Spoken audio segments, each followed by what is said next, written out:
It is a difficult reality. Growing up with trauma can leave impacts long beyond childhood. The effects can be tough on everything from relationships and work and even your nervous system. Anna Runkle is known as the crappy childhood fairy, quite the name, and is helping people heal from what's called complex post-traumatic stress disorder. And she talked with our Kelly Koopmans. When we're talking about CPTSD, what is that? What are some things that can cause it? And what's your own life experience with it? Sure. Well, CPTSD stands for complex PTSD, and that's the kind that comes from ongoing exposure to stress. Regular PTSD we think of with combat veterans, for example. CPTSD is from somebody who's just lived a life of chronic, intense stress, trauma, abuse. And what types of things could cause that kind of trauma? Well, for kids, of course, it includes physical abuse. It includes sexual abuse. And at least as bad in terms of how it affects people is neglect, emotional and physical neglect. And I think that's been really underestimated in the past, that was a very powerful inducer of trauma symptoms. And how did you get into this line of work? Was it informed at all by your own experience? Yeah, I grew up in a commune, and the adults in my life at the time, they were drug addicts, alcoholics. The house was really chaotic, and we had a lot of the problems that families would have with alcoholism and drugs. We were really poor. We were sometimes hungry.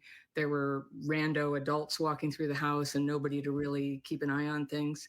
And so I was the oldest daughter. I developed some pretty good skills of like taking care of younger kids, trying to make everything look okay. And I guess if you had an adaptation to trauma, that's not such a bad one, but it left me really unable to process thoughts and feelings like everybody else.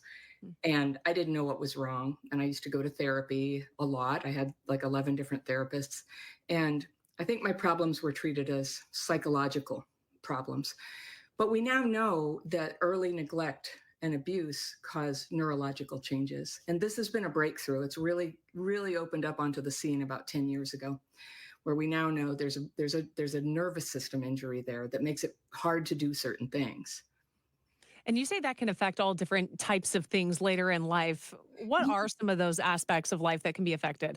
Yeah, we knew that it's intuitive that if a kid grew up with a lot of trauma, they'd have depression, anxiety, maybe a propensity for addiction, maybe negative relationships. And that's all true.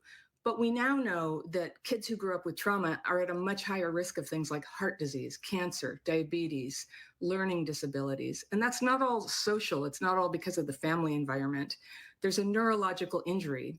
And neurological means your nervous system. And your nervous system governs everything, almost everything about you, virtually everything. Your thinking process, your ability to learn and remember, your hormones, your immune system, your vital signs, how fast your heart beats. And so when these things go out of sync, it's called dysregulation. And so my work is all about starting with that, learning to heal that and getting good at re-regulating. I like what she's known as the crappy childhood fairy. And you think about, if you've gone through something very traumatic at a young age, no doubt that's going to have an impact on you later in life. And she's obviously helping a lot of people with her work. And re-regulating yourself. Yeah. Wow. Get you back on the right track.